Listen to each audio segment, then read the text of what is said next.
Hello students, welcome to Inside Physics.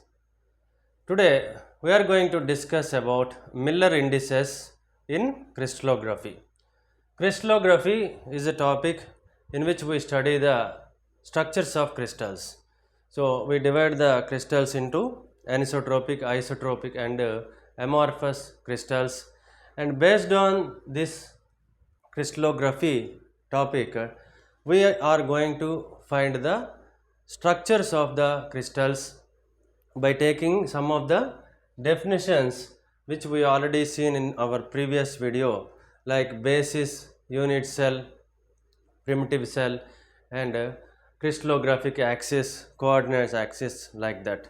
Now here we see what are Miller indices and what is their importance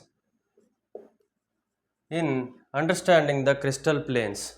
Actually, what are crystal planes or lattice planes? We know that a crystal structure is built by a unit cell. Unit cell is a minimum structure with which all the crystal is built, and it is like a brick in the wall with which the wall is made of all the bricks by their sequential and systematic arrangement. Like that, a unit cell is a small arrangement that is the total crystal structure is built upon. So we can have the structure of unit cell, and if you understand the characteristics and structure of unit cell, we can understand the whole structure of the crystal. So in this way, the Miller indices actually gives an index of the lattice planes, how they are aligned and what is the distance between them, and what are the intercepts they are making with the crystallographic axis. Now we see what are crystallographic axis. So if you consist of a unit cell in the form of a cube like this, and here we attach this coordinate axis with the three mutually perpendicular edges of the cube. Then these three axes are called crystallographic axis. So this is x axis, y axis and z axis. So in this way, if we consider the plane, any plane inside this unit cell which is making some intercepts with the coordinate axis, then those kind of planes are called lattice planes. Those lattice planes consist of the lattice points. Lattice point is a point where the probability of an atom finding in the crystal structure is high. So a lattice point is nothing but the point where an atom is placed inside the crystal structure. So a plane consists of all the atoms is having an intercepts with these coordinate axes. Say suppose I will draw particularly a coordinate axis which is easy to understand when you separately draw the coordinate axis. If you take it as origin, this A, B, C, and this shaded, this is the plane in which you can consider the plane like this, and this is the plane which is making, suppose say this OA is the intercept on y axis, OB is the intercept on x axis, and OC is the intercept on z. See, you can take it as y and say it is z. So here see, the intercept on z axis is OA, so the intercept on x axis is OB, intercept on y axis is OC. Okay, so this is how we actually take a plane and it is making some intercepts with all the x, y, z axis. So what are these intercepts indicate means the position and the orientation of this plane in the crystal structure. So here, how to find the Miller indices means,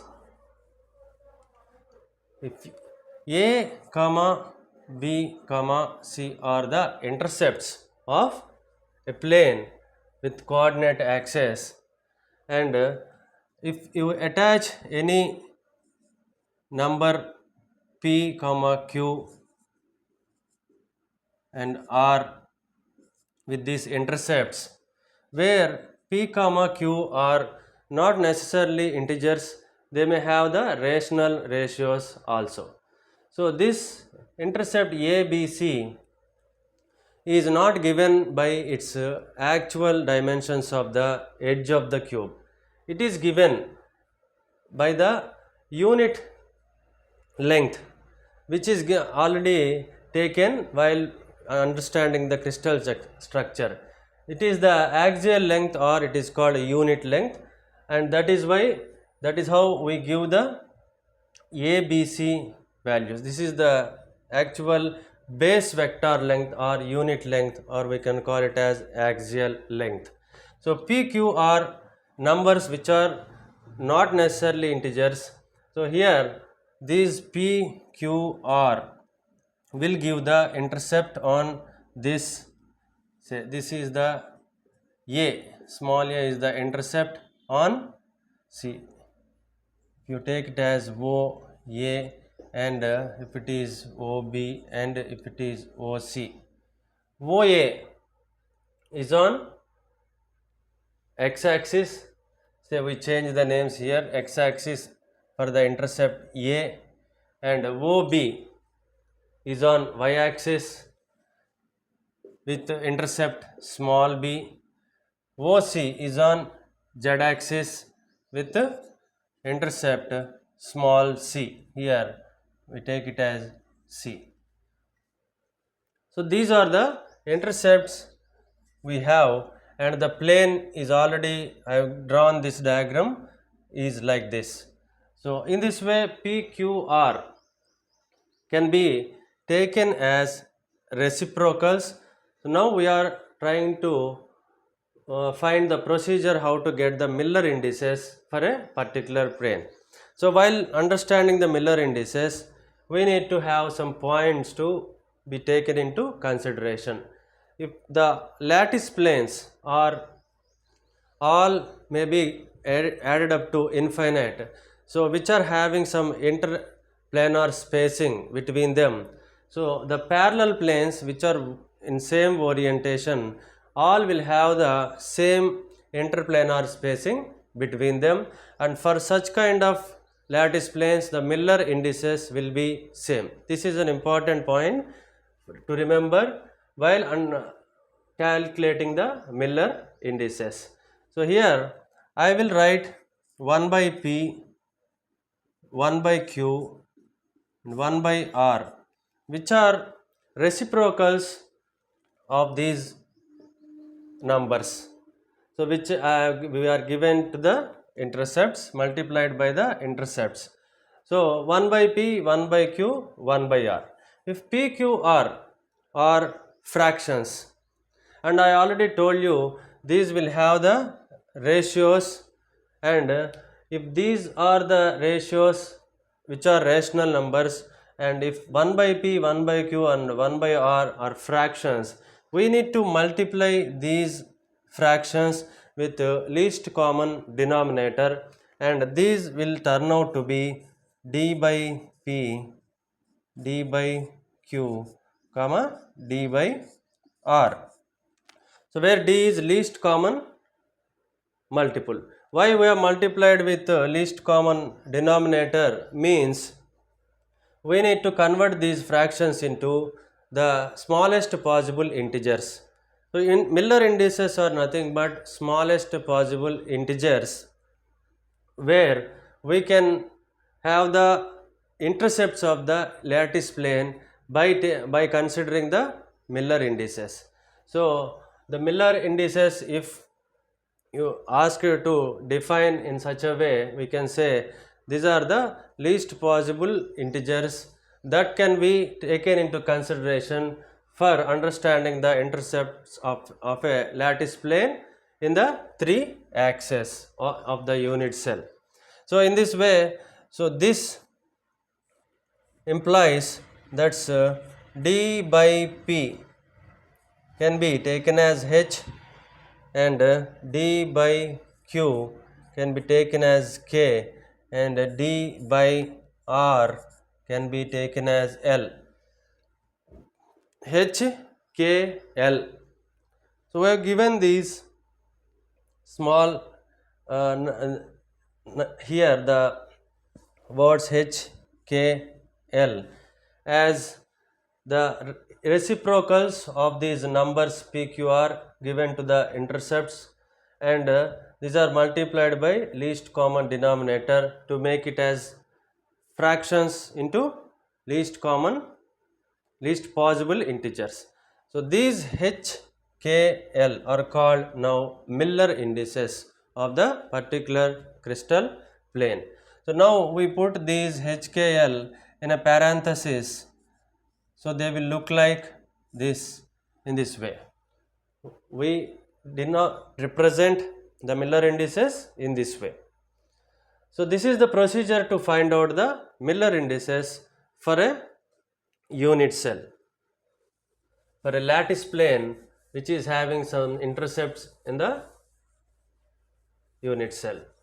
So now we will find out some characteristics of Miller indices.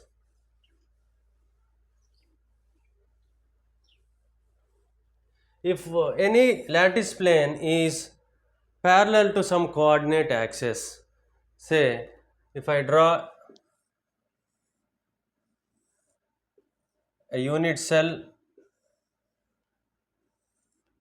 like this with the coordinate axis along the 3 mutually perpendicular edges, this is x, y, and z origin. So to understand some in which some planes are parallel and they have same orientation, so that they are having the interplanar spacing same, then if you find any plane which is parallel to other coordinate axis, suppose take this one, if you find this A, B, C, D, and you can shade the portion like this. So this is having an intercept say 1 here from 0 to D on x axis, and this plane is parallel to this z axis and y axis, and this is having an intercept of 1 from 0 to D, this is 1 on y on x axis. Okay, so this plane is having an intercept of infinity on z axis and infinity on y axis. So the Miller indices for this kind of plane, where this plane is perpendicular to other coordinate axis y, z, so the intercept can be written as, first we write the intercepts as 1 comma infinity and infinity, x, y, z. So if we take the reciprocals of this, so what are Miller indices? They will be got from the reciprocals of the intercepts of a particular lattice plane. If you take the reciprocals of these particular coordinates, they will come as 1 by infinity and 1 by infinity. Actually this is also can be written as 1 by 1. So this implies this may be 1, 0, 0. Okay, so these are the Miller indices for this particular plane. Okay, in this way, if you find any plane in this direction, suppose B, C, E, F, B, C, E, F. So this plane, I'll shade this plane like this. For better visibility, I'll make it crossed also. So BEFC or BCFE, this plane is perpendicular to both z axis and x axis, and this is having an intercept of 1 on y axis. This O, this OF is the intercept on y axis. So here what are the Miller indices for this particular plane BEFC? The Miller indices can be written as, so for x it is parallel to x axis, means the intercept on with x axis is infinity and the intercept on y axis is 1. So the intercept with z axis, it is also parallel to z axis, this is infinity. So the Miller indices for this plane BEFC can be written as 0, 1, 0. So in this way we can find out the Miller indices for different lattice planes. What actually the Miller indices signify regarding the crystal structure study? So they actually signify that the Miller indices will give the position and orientation of a particular lattice plane. If you know the position and orientation and the atomic density of that particular plane, so we can say the based on atomic density in that particular plane, that plane is actually contributing some value regarding the characteristics of the crystals. If the atomic density of a particular lattice plane is less, we cannot consider and the contribution of that particular lattice plane towards the crystal characteristics or crystal properties is very negligible because of lower atomic density. So the atomic lattice planes with high atomic density are called principal planes. Now we will try to write the Miller indices for principal planes. A principal plane is which where the atomic density will be very high. So we generally taken the coordinate axis, or we'll first write the unit cell, which is always considered as a cube in studying the crystal structure. So here this shaded area we have already derived the Miller indices, which has come to be 1, 0, 0. Okay, and this is one of the principal plane, and in the second unit cell we also consider another principal plane.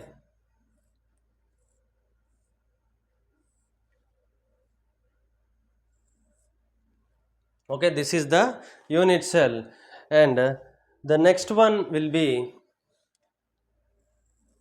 in this way. So we can have this portion shaded like this. So you need to imagine that the plane is cutting the cube like this. So I have given the shaded portion here from this edge to this edge, not this edge to this edge, and this edge to this edge is exactly dividing the cube into two equal parts. So if you observe this particular plane, how it is making the intercepts on coordinate axis, means it is having an intercept of 1 on x axis, and if you say the intercept on y axis is also 1. So this plane is parallel to this z axis, right? So this is having an intercept on x axis, intercept on y axis, but this is parallel to z axis. So the intercepts can be written as 1, 1 and infinity. Okay, so 1, 1, infinity. So in this way the Miller indices can be written as 110 for this particular plane. So in another case where we can draw the structure of the third case, here we need to draw the cubes always, as the unit cell is of a cubic structure, and here is the origin. This is z axis, x axis, y axis. These x, y, z are always called crystallographic axes. Why means the three coordinate axes are attached to a unit cell which is in a cubic structure. So here I draw a plane like this.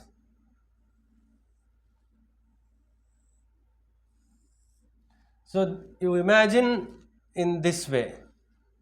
So the plane A, B, C, say having an intercept on x axis, it is say 1, an intercept on y axis, it is say 1, and the intercept on z axis is also 1.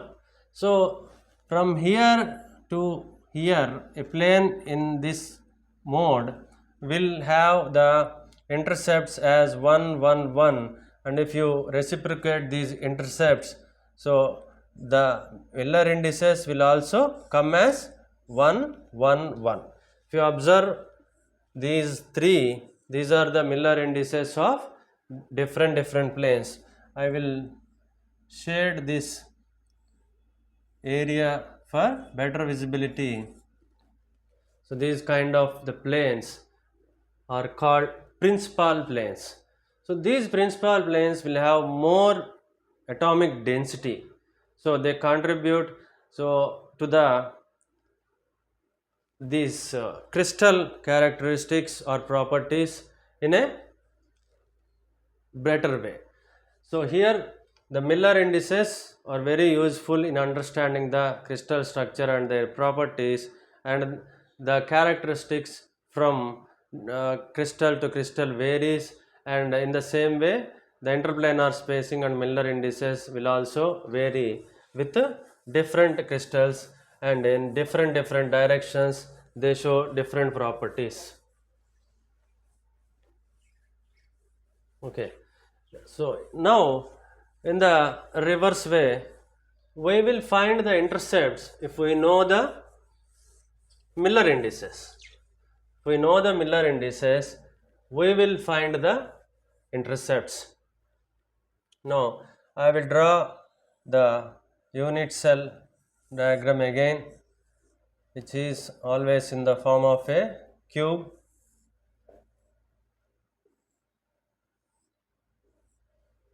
So this is z axis, this is x axis, this is y axis.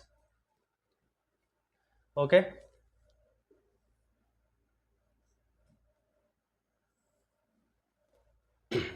So this is the origin.